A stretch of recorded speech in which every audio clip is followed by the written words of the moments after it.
Ano yung favorite mo ngayon na kanta mo? Hindi pa nare-release eh, pero Ah, yung title, ang favorite ko ngayon is yung OTW. Okay. So parang yung story nun na parang hinahanap mo, on the way na ako. Okay. Actually, tinetest ko kapag may mga show, kinakanta ko na sa live, tinatry ko, tinitingnan ko talaga? yung vibe ng tao. Kasi yun yung nakakakaba, yung parang mababibe ba to, matutuwa ba? So tinetesting naman na dun. Saan mo i-release if ever?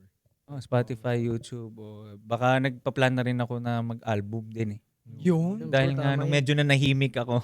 This year na nahimik ako eh. Pasabog na. Oo, sa network, 'di ba, sa lahat. Oo. So medyo nakakapagsulat-sulat ako. Sabi ko nga kay Dave, mga 10 songs na eh. Yun. So parang Grabe yun. Oo. mamimili ka na lang. Totoo. Pero di ba meron ka ng na-release?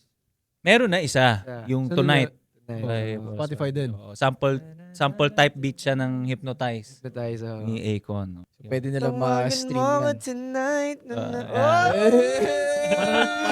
Parang gusto nila ng sample content. Nako, wag na. Oo naman, Paul. Tawagan mo. Let's go, bro.